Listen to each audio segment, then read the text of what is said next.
Now, for some reason, I cannot hear you, man. Can you speak? Yeah, I'm speaking. I'm speaking right now.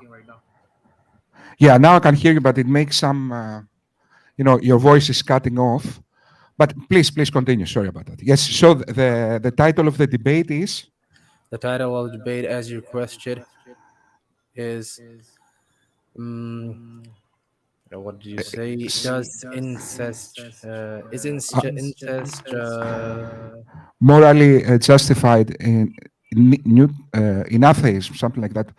What instigated our conversation was some kind of tweet that said that atheism tolerates incest. So that's, yeah, but that is, we can talk about morality in general, so that is a good step to go through other topics. But let's start with this. Does atheism tolerate incest? tolerate incest? Yeah, pretty much. Yeah. Right. So, yes. So you can first of all go ahead and introduce yourself. Yes. So my YouTube name is Socrates San. I am from Greece, and I'm an amateur philosopher. I like to engage and to study things related to religion, philosophy, and science, cosmology, and all these kind of things. And you can find me at Socrates San is the YouTube channel. Although, unfortunately, my YouTube channel has 2 strikes at the moment. So I cannot post videos, and it might be taken down by YouTube because apparently they found some videos I made 4 years ago that violated some YouTube rules. Anyhow, yeah, that's me. I'm from Greece. I'm 43 years old. Yeah, that's about it. Yeah. So let me introduce myself. My name is Ullah-Brother. I have my YouTube channel goes by the same name. So does my every other Instagram, Twitter goes by the same name. Same on Facebook. So all these discussions will be inshallah posted on YouTube, Instagram, not Instagram maybe, but on Facebook as well. So let me just see. I want to share this with you real quick on Facebook as well. So I actually study philosophy, like I'm doing my bachelor's in philosophy. So I'm not sure I'm actually pursuing it as a career. Inshallah, that goes well. So my main field of focus on philosophy is metaphysics rather than anything else. But I also study ethics, moral ethics, everything that goes along with this.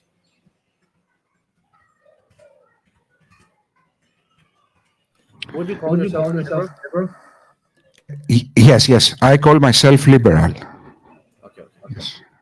So that's good. So yeah. So the debate, reason that we're having this discussion, the reason we're having this debate is because I posted on Twitter how atheism is promoted, or you can say how incest is promoted if you affirm or you're okay with homosexuality, right? Yeah. And then we went on a tangent and how this can be Yes. justified by atheism, right? So yeah, you go ahead. Okay, I will go ahead and say that atheism obviously is morally neutral, simply because there is no atheist dogma that prescribes moral laws like the Quran or the Bible. So the more appropriate question would have been, instead of whether atheism promotes incest or is tolerant to incest, the more appropriate question would have been, absence of God, can there be moral values and duties? I think this is a more appropriate question. But I would like you to conceive that atheism doesn't promote or negate incest because it hasn't got any dogma. Yeah, I agree that atheism doesn't promote but doesn't negate. It doesn't say that incest is wrong, neither say that incest is right. Atheism is a physicalist, naturalistic position that is amoral. It doesn't have any objective. Amoral. Bravo, you're right. So the word you said there is amoral with a in front, which means it hasn't got any moral position about morality inherently. So atheism hasn't got a moral position inherently. But on the other hand, Islam um, allows, or even I don't want to use a strong word, um, let's say allows first cousin marriages. Isn't that right? The Okay, Prophet of Islam, yeah. hold on. By the way, you're echoing. Can you? Am I echoing, Uh, or is it? Can you mute yourself for a second? yes, yes, maybe. Okay. Yeah. So I think it's better if you do this now. I'm not echoing. So yeah. So when you say, by the way, the discussion what we're having, it would be better if we stick to the topic that atheism tolerate incest, right? And what do we mean by incest? Is incest moral, immoral, right? And then I would like you to present your argument. Then I will be presenting my argument. I want it to be in a fashion that goes back and forth rather than us interrupting each other, and rather than it being a yes or no, like, can you answer my question? Okay, yes, yes, yes. Then you answer yours. I want you to make your complete argument. Then I'll say, okay, if your argument is done, then I will be making my argument, and then we can go in that fashion, inshallah ta'ala. So, Okay, yeah, wait, we can fair just. enough. I wanted to say fair enough. Yeah. Let's say to that this is an impromptu debate, so we don't have a specific so we can do it as you like, my dear friend. Yes, whatever. Yes. So my argument is that although atheism hasn't got inherently a moral position, is, as you said, amoral, uh, but atheists use secular morality to judge whether they should to judge things. So I will define secular morality as reducing unnecessary suffering and promoting well-being. And I will argue the only true morality is secular. Okay, so So, what is the debate about? We need to point out, if you're saying, so you first you made the point in our chats. You said that let's discuss, does atheism tolerate immorality? If you're saying that atheism is amoral, then atheism tolerates everything morally. Atheism tolerates everything. It tolerates incest, it tolerates murder, it tolerates anything, because it is amoral. It doesn't intolerate anything, and if it doesn't intolerate anything, then tolerates everything. yes, but if you don't have divine prescriptions about morality, then you are free.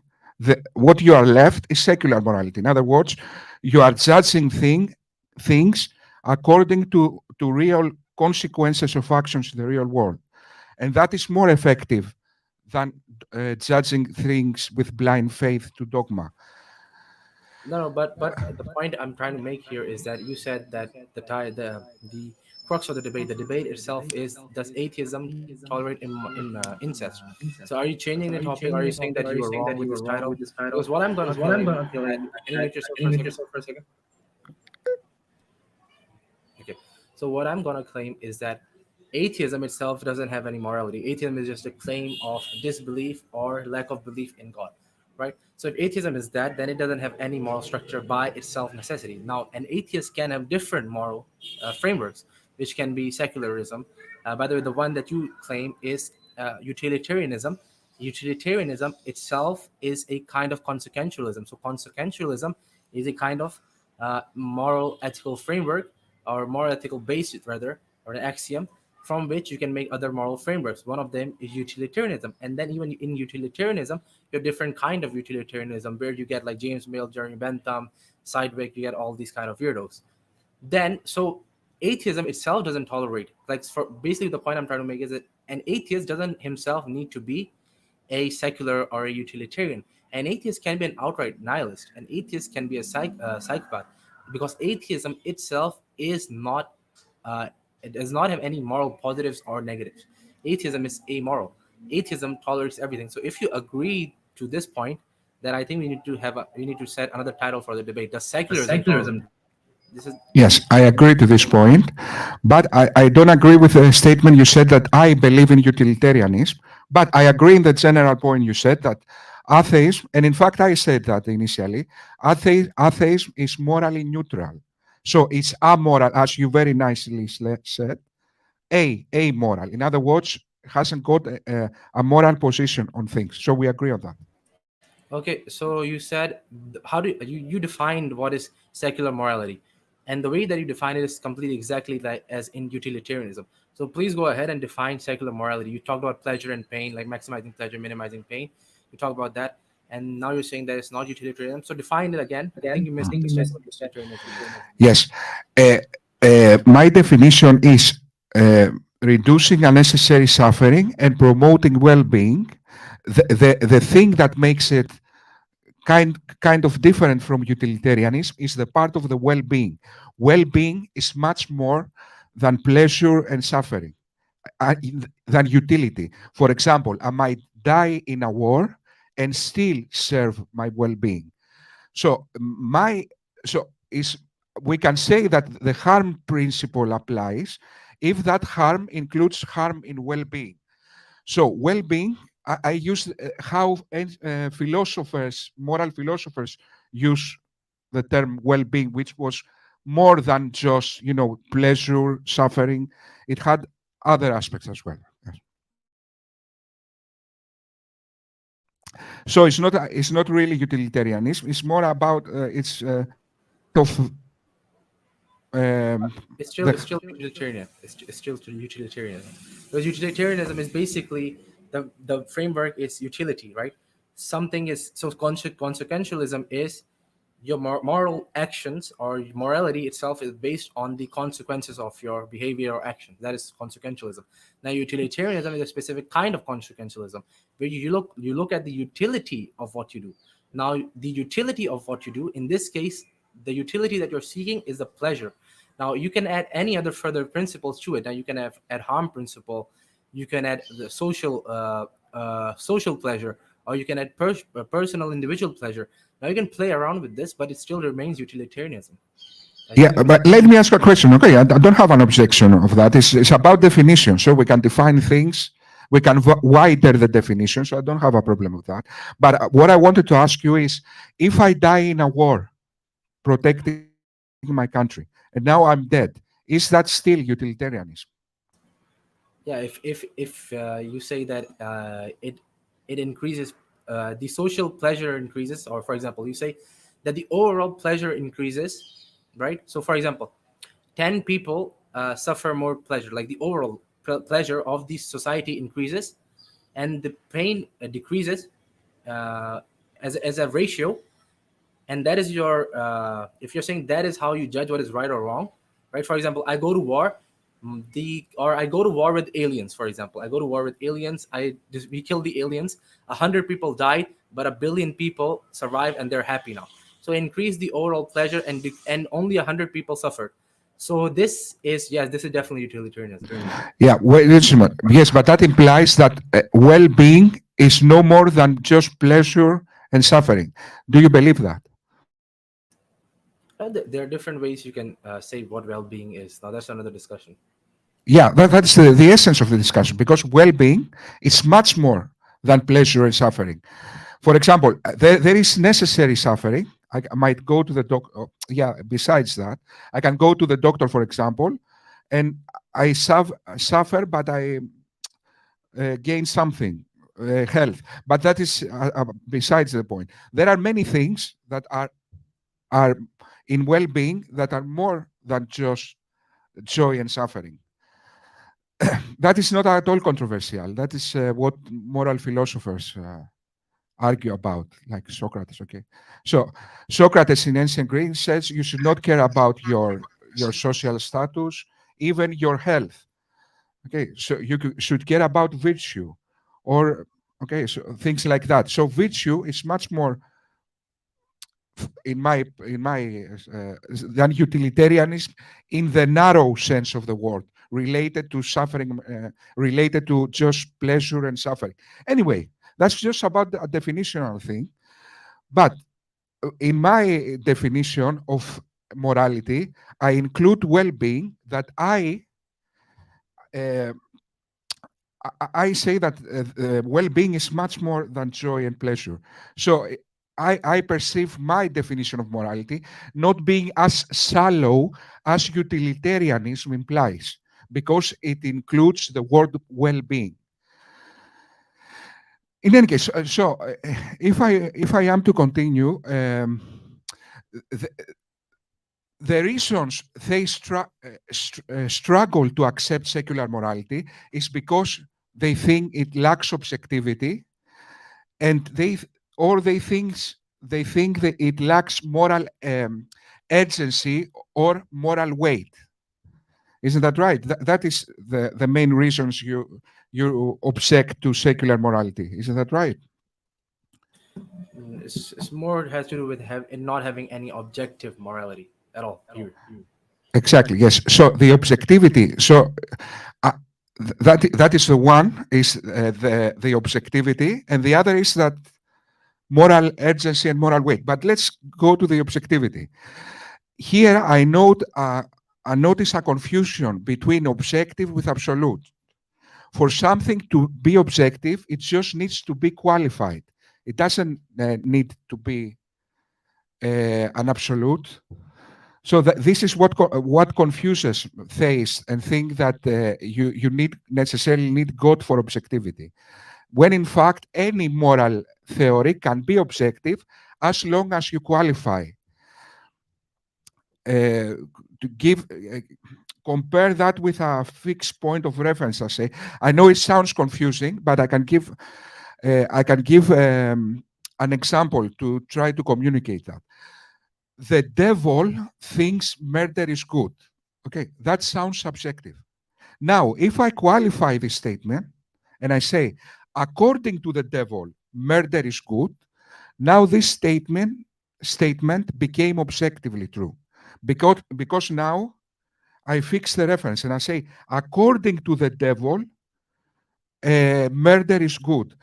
So my question to you, sir, and I know these things might sound initially confusing, so you can ask me to repeat what I'm saying many times and to be more precise and to qualify what I'm saying. So my question to you, sir, is the statement, according to the devil, murder is good. Is this statement objectively true? Okay. So you're misunderstanding a few terminologies here. So there are two ways that the word objective can be used, right? There are two ways that the word objective can be used. Uh, for example, I say science is objective, right? These conclusions of science are objective truths.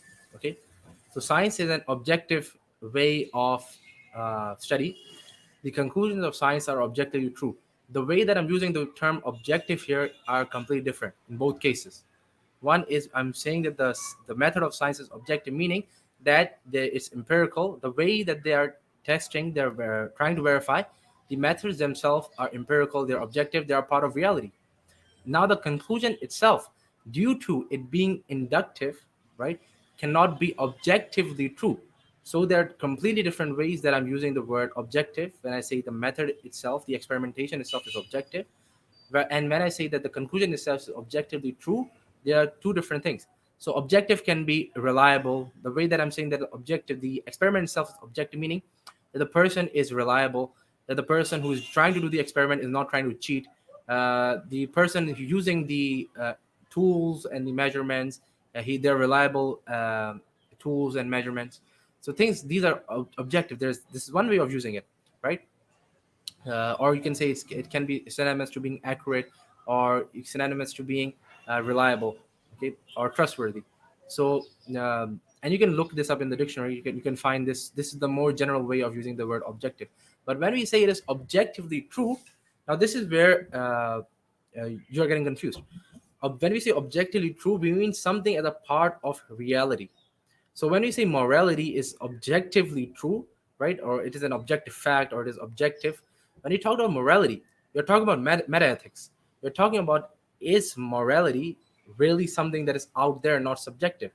Dr. Craig, in his article, you can see it on his website. He explains this pretty well.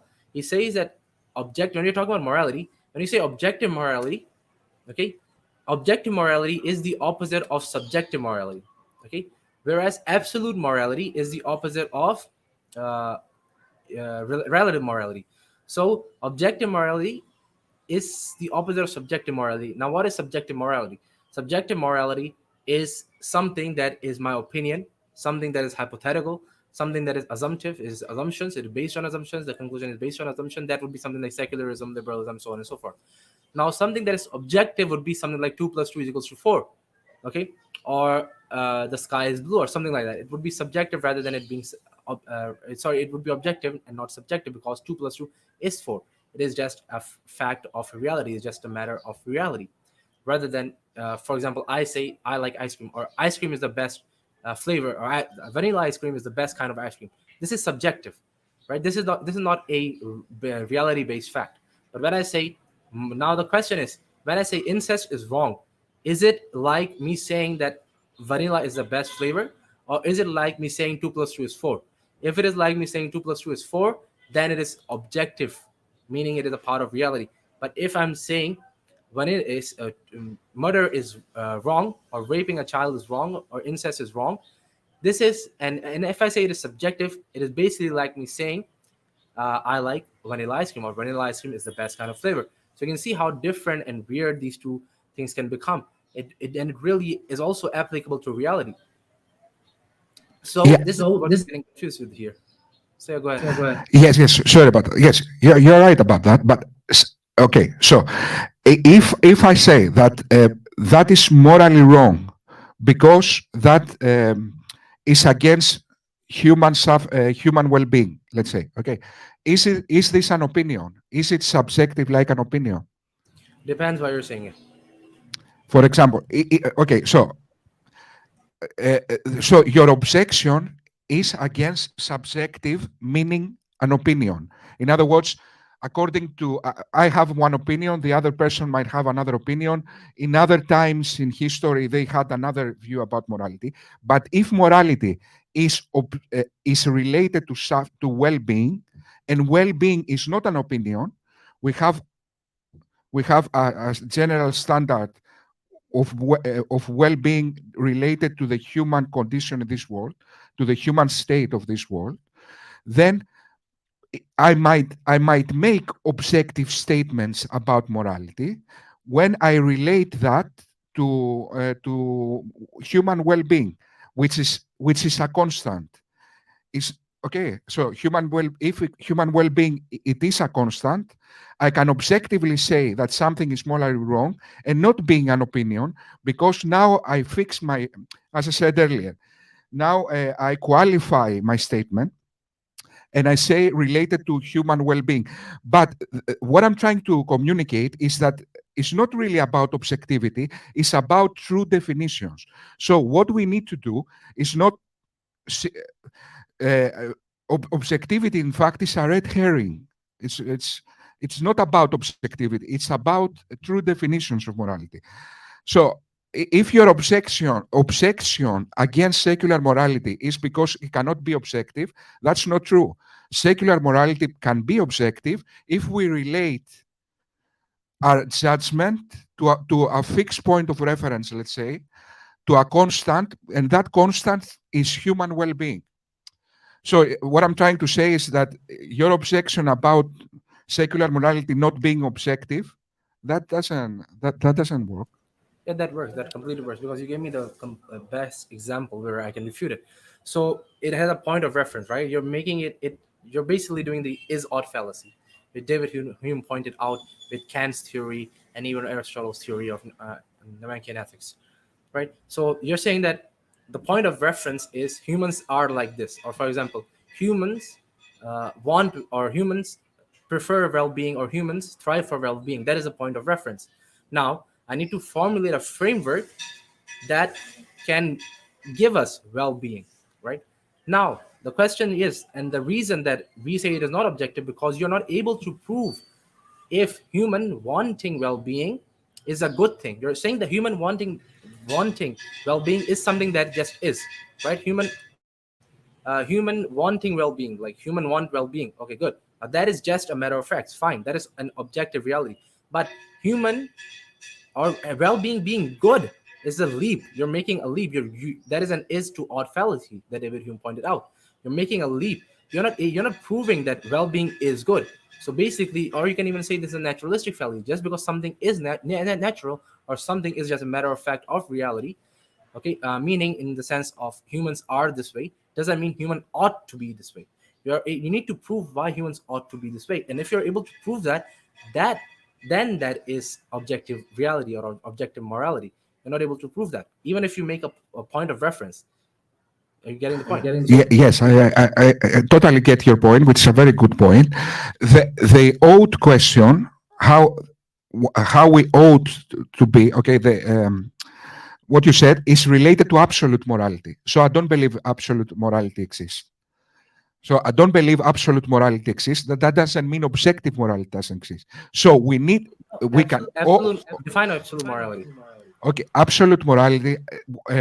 Absolute morality is a constant by its own merit. Let's say, in other words, it's something that is not related to anything. It's a constant. It's okay. So absolute is something that is a constant that is not related to anything.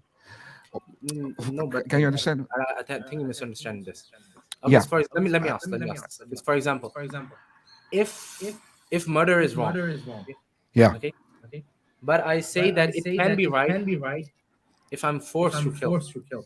Now, is murder being wrong an objective morality? Is it absolute morality, or is it objective relative morality? Okay, murder is wrong objectively, but it's not absolutely. So why it's not absolutely? Because in order, okay, the old question implies that we have some kind of debt to a higher authority, to a person. Okay, when we say I owe you money, I have a debt from you. If the universe is not conscious, in an absolute sense, we don't owe anyone. We don't owe galaxies to be moral, but we do owe, okay, with our fellow human beings, and we owe to ourselves to be moral. But in an object, because now we go to the second part of what I said, is because the true moral agency and the true moral weight is not because God said so, but because morality is related to suffering and well-being. So, okay, so I'm trying to understand you. So, yes. Is morality as true as 2 plus 2 being 4? Morality, yes. It is? No, wait. One, no, wait, because 1 plus 1 equals 2 plus 2 equals 4 is a, how can I say that? It is absolute and it is objective. It is both. Yes, it is objective. It's a measurement. The only absolute in the universe might be that things can be equal, and from there numbers derive, or something like that. So now we get to the conversation: what is truly absolute? Yes, but what I'm saying, you're misunderstanding. You're not able to understand what is absolute and what is objective. 2 plus 2 is objective, and it is absolute. Okay. No, I'm not. Wait, because I'm not sure that 2 plus 2 is an absolute, because it relates, or it mirrors the scales in our mind. Okay, the order it mirrors the order in the universe. So absolute. Let me define. Yes. Let me define your misunderstanding, and I'm going to quote directly from Dr. Craig. Okay, he's a philosopher, so I think that might help if I quote him. Okay, so the way that he defined is that absolute means regardless of circumstances. Relative means varying with circumstances. Okay. So it is not absolutely wrong to kill another person. In certain circumstances, killing another person may be morally justified and even obligate. Mute yourself first. Sorry about that. I keep forgetting. To affirm that one's moral duty varies with the circumstances is not to say that they have no objective moral duties to fulfill. Objective means independent of people's opinion. Subjective means just a matter of personal opinion. If we do not have an objective moral duty, then it varies circumstances in which we find ourselves be obligated or forbidden to do various action regardless of what we think. So the way that the basically what now first let me say what absolute means. Absolute means in any moral system, okay, there can be different things that can be deemed as absolutely immoral.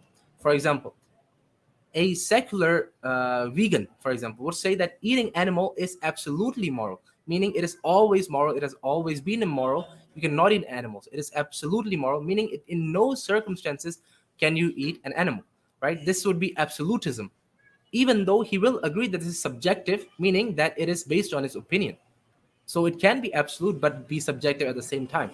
Now, and a Christian would argue, or Muslim would argue, killing someone is not absolutely immoral, but it is objective. Okay, for example, killing someone in self-defense is objectively moral, but killing someone, so killing someone is a relative morality, but it is objective regarding Muslims. So objectivity has to do with matters of facts of reality. If something is objectively true or objective realities, then they're matters of fact. So 2 plus 2 is a matter of fact. It cannot be the case that 2 plus 2 is 3. Simple as that. Understand? Now 2 plus 2, 2 plus 2 equals to 4. Okay, 2 plus 2 equals 4. That is also an absolute, meaning the whole universe goes by this rule. Now let me give an example of what is objective but not absolute regarding physics. Gravity or acceleration on Earth is 2.98, right? Sorry, 9.98, right? So that would be like acceleration 9.98 on Earth. So this is acceleration on Earth, and this is this is objectively true. This is objective part of reality. But is acceleration 9.98 in the entire universe? No, it is not. So acceleration is relative, but it is also objective part of reality. So the acceleration can be different throughout the universe, but it is an objective part of reality. So the question is morality an objective part of reality? Is me saying that raping that child or incest or having intercourse with your sister is just as wrong as 2 plus 2 equals being equal 4? Is it just as wrong as that, or is it wrong as me saying, or is it wrong as me saying, vanilla is my favorite flavor, or vanilla is not the best flavor, right? Is it just as wrong as that, or is it equal to that? If it is, then me chopping a tree trunk off is just the same as me chopping another person's neck off. There's no difference. Yes. So you said that science can be objective. Is that right? Yeah, science can be objective. Part of Okay. reality. Is science absolute? Can science deal with absolute truth? And like like for example, it assumes universes. It assumes universes.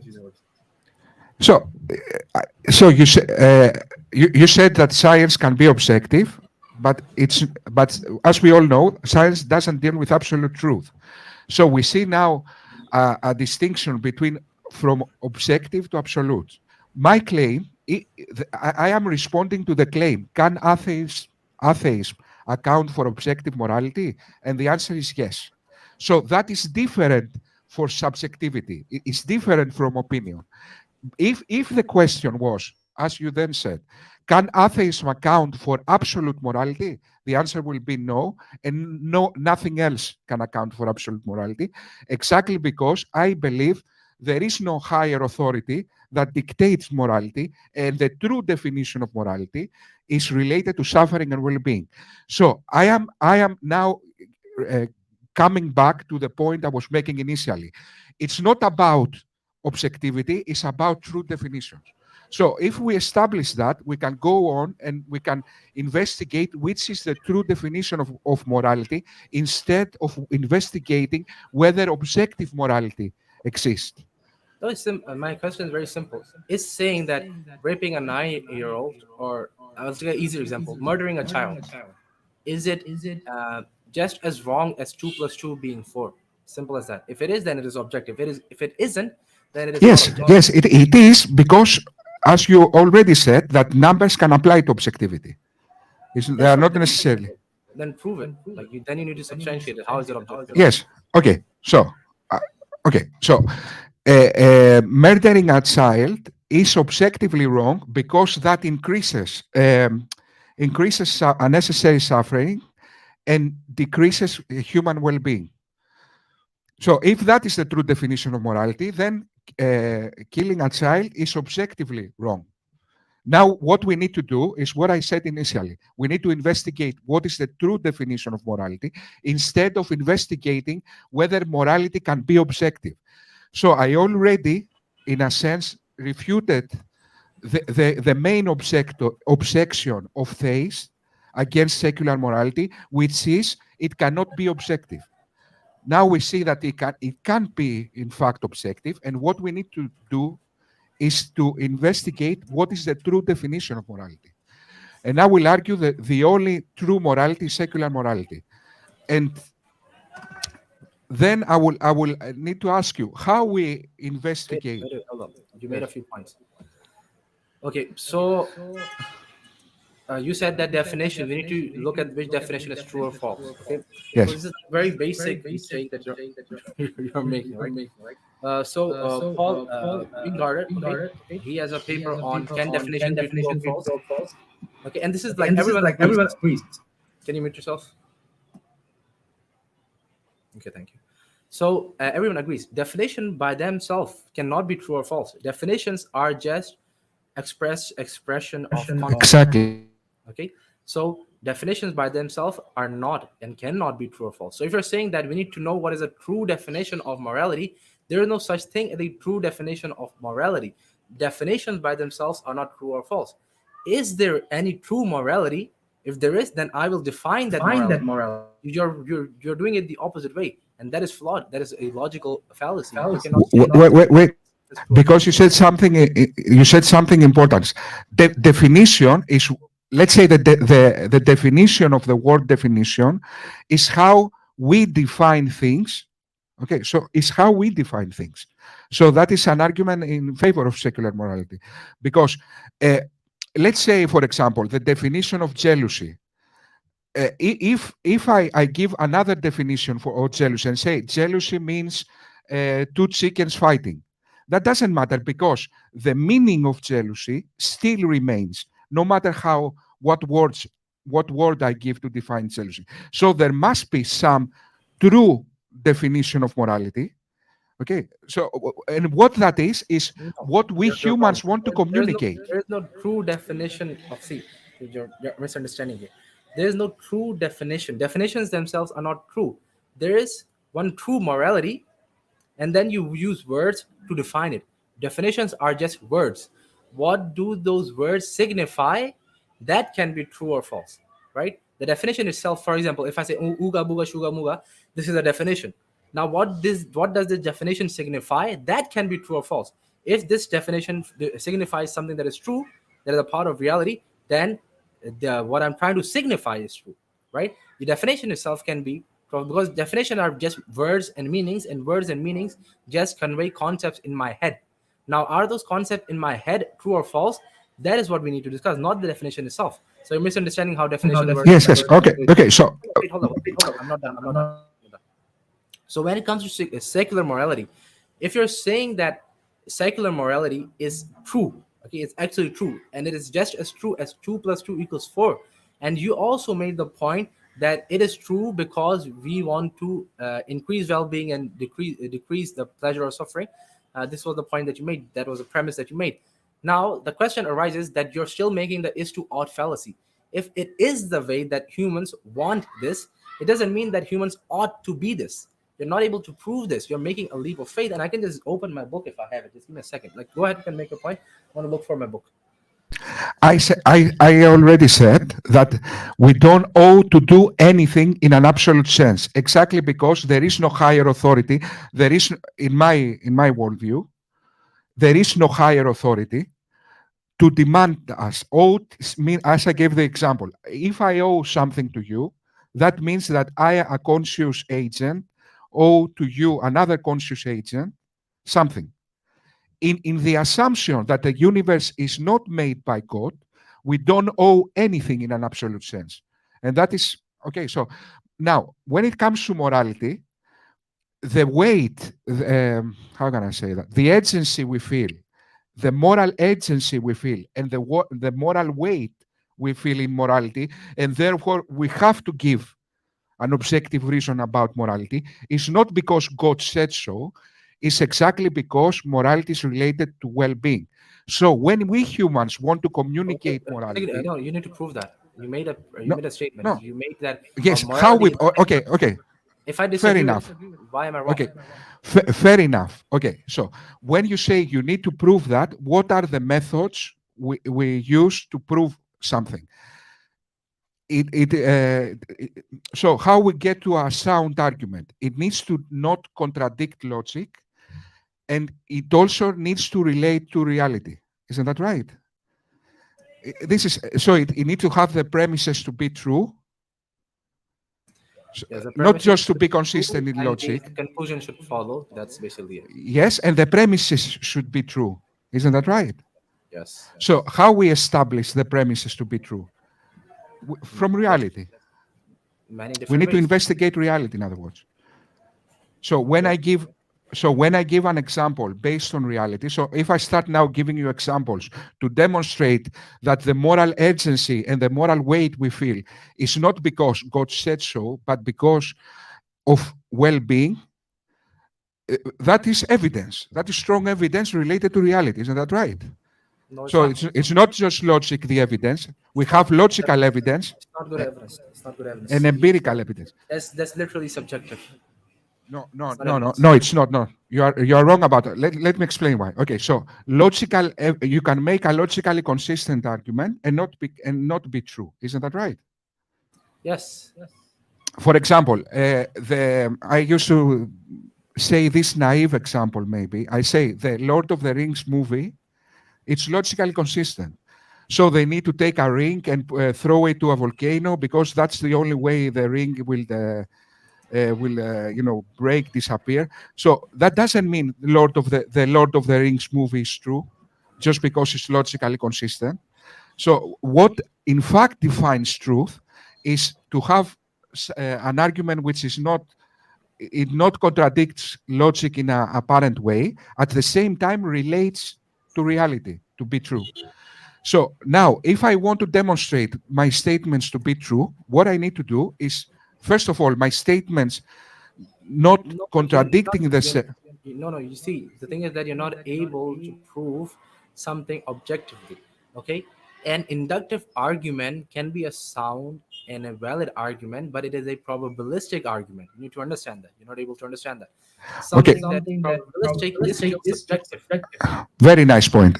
So the other point is that, contrast to what theists say, that we always need to prove things in an absolute sense, what we in fact can do related to the inevitable human state is to be reasonable to believe in things, because absolute truth by definition cannot be obtained.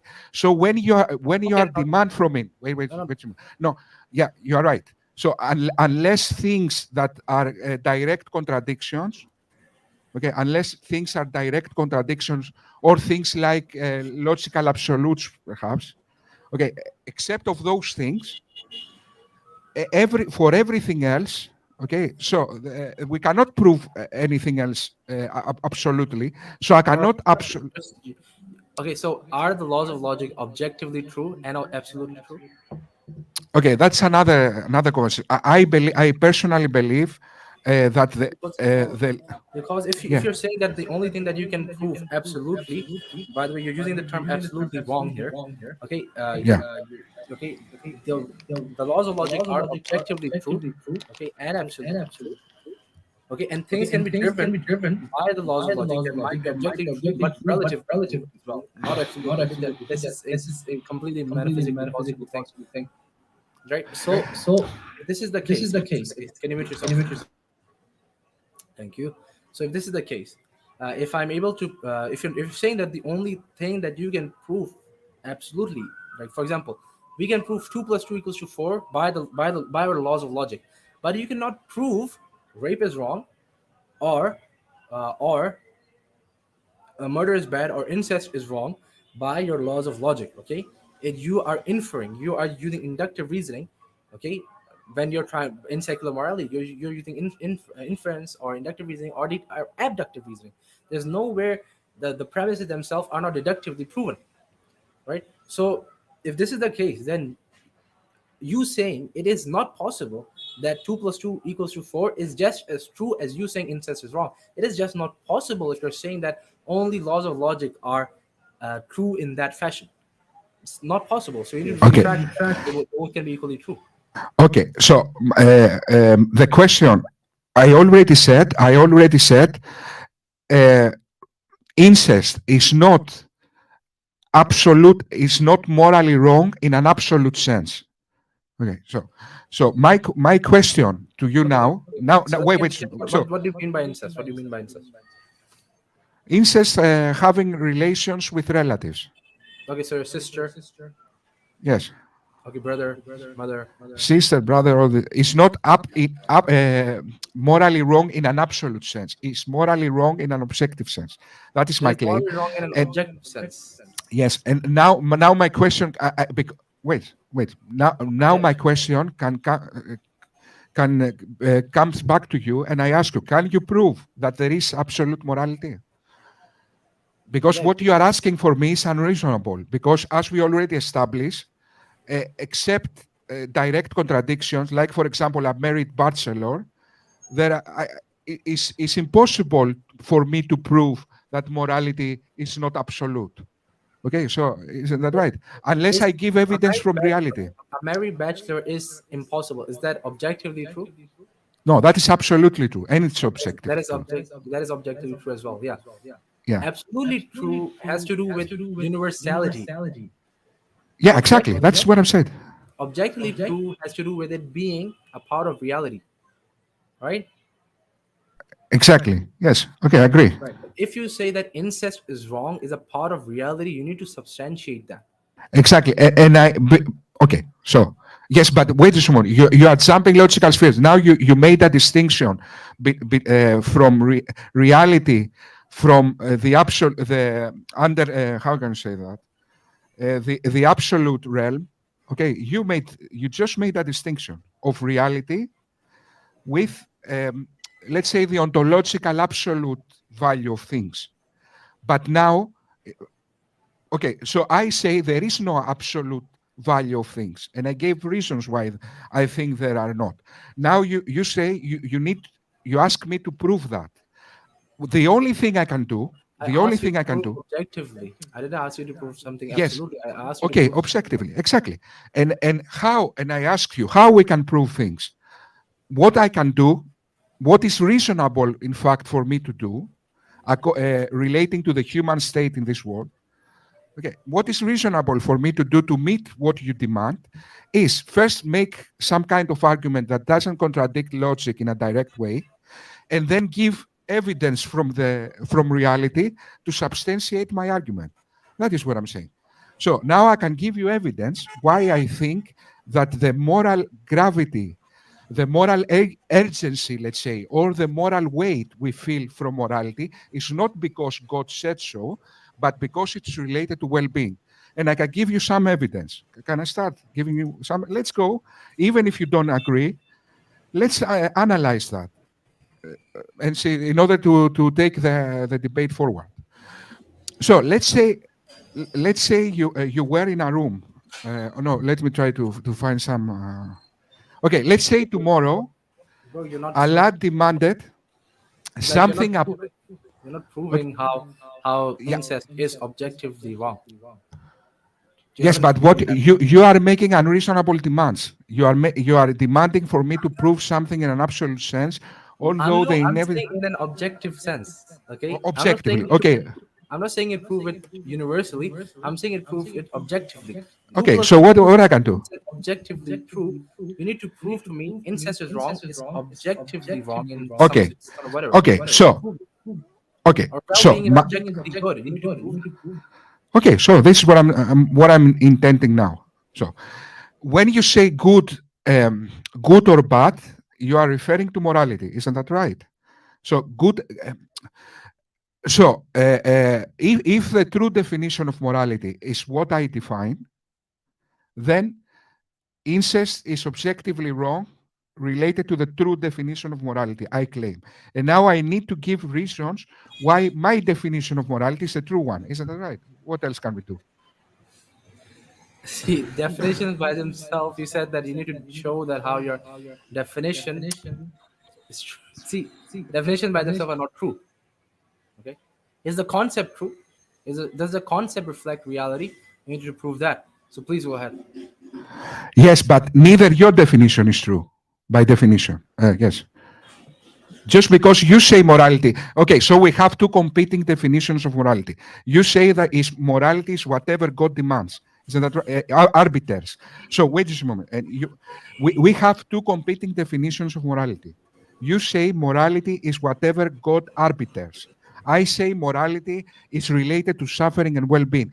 How we go about to investigate which definition is true? That is not the debate. No, that's exactly the debate. I don't need to prove anything because the debate is No. atheism That is wrong.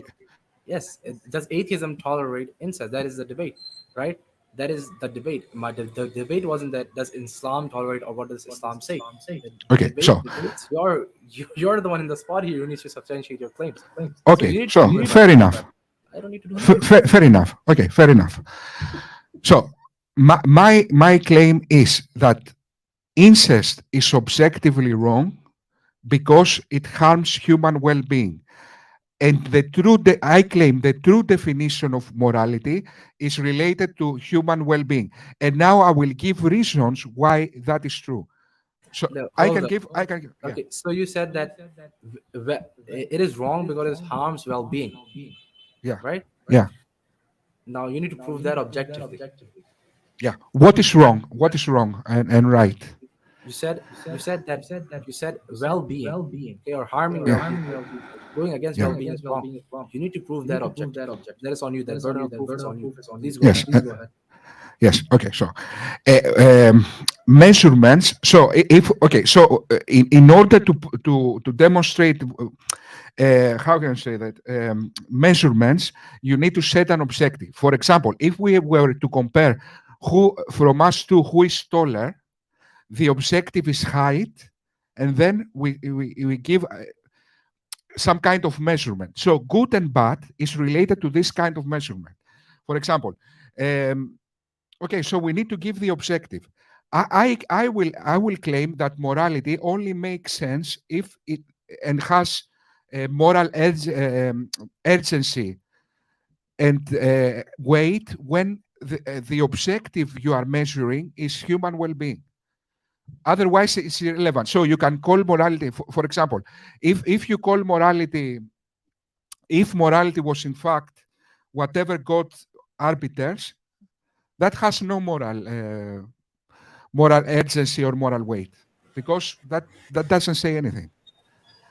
Tomorrow, God can demand whatever. You're refuting an argument that I didn't make. You need to prove your point. You're not making a point. Make your point. Okay, so my point is that incest is objectively wrong because it is against the true definition of morality, which is related to suffering and well-being. No, this is wrong. Yes. This is wrong.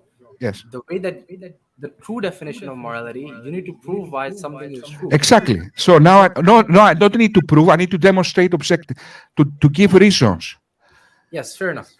Okay. Right. Till now, all you have done is incest is wrong in your definition of morality. Exactly. Yes. Yeah. Now you need to show why your definition or your concept of morality reflects reality. Go ahead. Yes. Okay. So that's yes, but I need to make some kind of nuances. That's why I'm trying. Okay. So that's wait. That's why I'm telling you. I'm giving all these nuances. So then I ask you, what is the efficient way to demonstrate things? And I said it's impossible to demonstrate things in an absolute way, in which you agreed, unless it's a direct contradiction. Okay. So unless it's a merit bachelor. There's many ways to put Okay. something. Okay. Let me ask you a question, sir. And moral values too. Yeah, Okay. Let me ask you a question, sir. Is it unreasonable for you to demand from me to prove something in an absolute sense in order to be reasonable? I'm demanding an objective. Okay, exactly. So now what I need to do is demonstrate my definition of morality is true. How can I do that? First of all, my definition of morality contradicts logic in a direct way? Is there, No. let's say, in a possible world, Do you want a could definition? okay, can the definition of okay, let's say let's I'm saying first I'm saying that you're not able to prove that your yeah, definition yeah or your concept of okay. morality reflects reality. That's all Okay, I'm saying. yes, okay. So let's yes, but we need to go slowly, and not to go in cycles. So I'm going step by step. So my first question was, um, no, okay. So I lost my train of thought. It was uh, what was that? I don't know. Anyway, so my thought was. Uh, is my definition of morality contradicts logic in a direct way? Let me give you my definition of morality. Morality is related to suffering, i- is reducing unnecessary suffering and promoting well-being. That statement contradicts logic in a direct way? Yes, Obviously not. Huh? that's circular reasoning. Why? Your argument is circular. You're saying that No. you're saying that my definition is Yes. that something that is good is that goes against well-being or so on and so forth, No. right? Yes. Okay, then No. what is your definition again? No, yeah, let me tell you my definition is morality equals reducing unnecessary suffering and promoting well-being. Let's imagine a possible universe. Could that morality exist? Could that be the true definition of morality? There isn't. Okay, so I'm not contradicting logic in a direct way. I'm No, not no. saying merit I'll tell you bachelor. your In other, argument. Like, give me your complete argument from A to B. I'm just gonna okay. listen. Don't ask me Yes, of questions. course. Yes. Give me like your Yeah. premise and conclusion. Yes. First of all, let's make the caveat that for you it's the first time you're hearing this, so it's very uh, it's to be expected that you won't, get my argument right on the spot, and you are doing a very good job so far, responding very efficiently to what I'm saying. So, so I first of all, I give a definition of morality, and then I will give reasons why I think this definition of morality is true. The first thing we need to establish whether my definition of morality contradicts logic in a direct way, and it doesn't. There is nothing when I say morality equals reducing unnecessary suffering and promoting well-being. That is not a merit bachelor. That is not A and not A at the same time. That is not contradicting logic in a direct way. If, for example, I said something in my statement that was contradicting logic in a direct way, you could very positively, Fine, but just give me the argument. I agree. okay. I So, agree with the same okay. thing. So, first of all, my statement doesn't contradict logic in a direct way. Then, in order for my statement to be true, to be reasonable to believe, I need to give some evidence to support my statement. So this is what I will do right now. Okay. So I have some examples that is related to reality. Okay. To demonstrate my point that is reasonable. The first example I will give is, let's say you are in a room and you have two buttons, and in one button you kill one person, and in the other button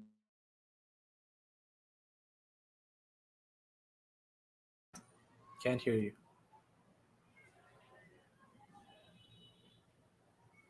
Cannot hear you, man.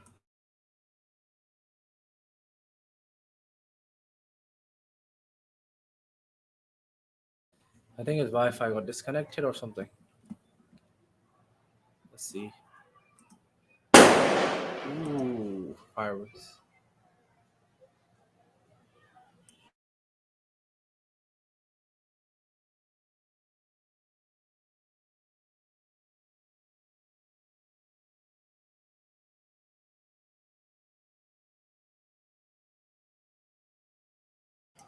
Yeah, I cannot hear her. Let me see if I'll just. Okay. So he disappeared.